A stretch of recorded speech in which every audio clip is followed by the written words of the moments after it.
gentlemen, welcome. All right. Okay. I'm Josh Widener.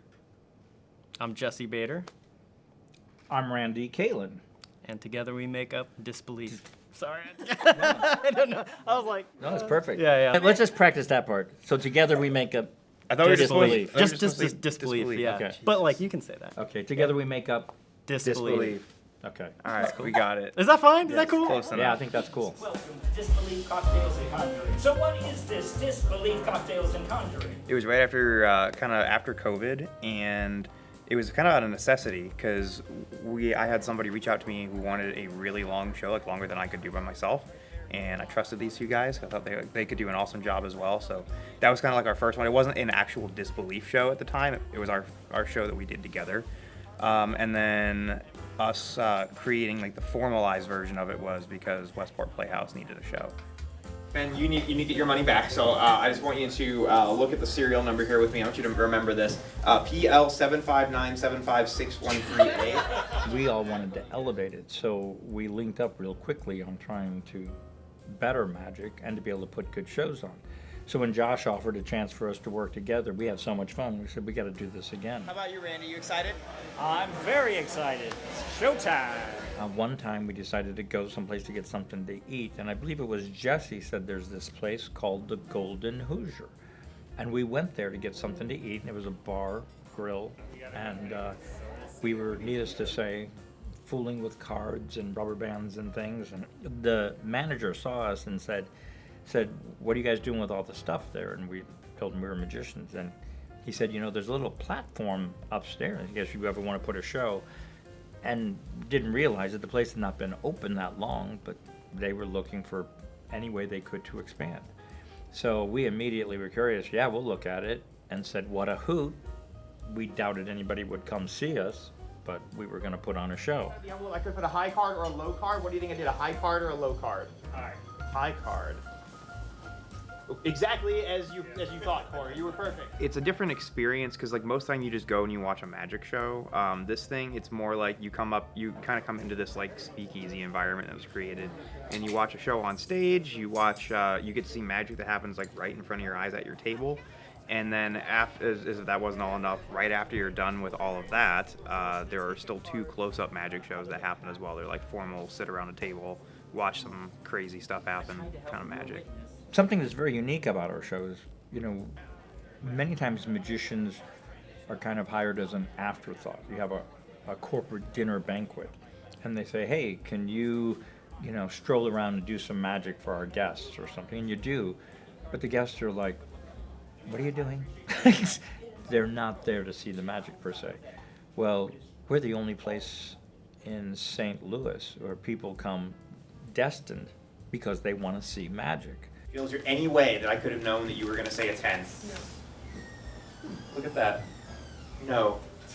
What I do in the show is mostly I'm one of the stage performers, so I have done the close-up magic before, but for the most part I'm one of the stage performers, and I am more of a comedy, magic, and mind reading is the main thing that I do up there.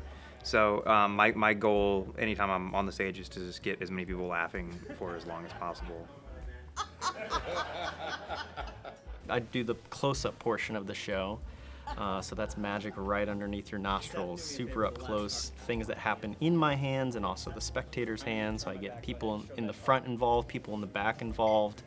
I do a lot of what's considered classics of magic, things with coins, cards, the cups and balls, things that are classics I love. So Make sure it's nice. There we go. Excellent! There we go. Oh my gosh. I'm kind of the talker. I usually introduce the show, welcome people to our show, explain a little bit about the surroundings and what's going to happen, and then I usually do something to try to introduce them to magic, and usually that's something you may have heard of called the Torn and Restored newspaper. I like to start with that to let them know they're going to see something fun. And then I do some things they call the linking rings and some other type of items. And in between my magic, I go through and tell a little bit of story about each one of them and the things that they do. And I explain that we have different ages, different interests, different vocations. and yet we're bonded by our love of magic. All right, here we go. I'm gonna go ahead and separate that. I want you to just have to take a look. There appears to be something growing out of there. Would you unwad that? Ben, hold that up, show everybody. Is that the same piece of federal property that you defaced just a few moments earlier? The thing I love most about magic is like being able to kind of like give that moment of wonder to other people. As a magician, you kind of sacrifice a little bit because we peek behind the curtain and we know how all that stuff works, or a lot of it anyway. And because of that, like you don't really get to experience it for yourself, but you get to like give it to other people, which is almost better. We're going to rise through the pack. Rise, rise, rise. I haven't even come near the pack until it reaches the top. I think it's done. Turn over the top part. I would say number one is like the reactions from people. I mean, there's just something different that hits you when you see a reaction on someone's face when you perform something impossible. But I also love like the tactileness of it. I think it's so cool that I can fool you with something and have you experience this moment of wonder just from reading something out of a book. Oh, hold on. Let's try this one.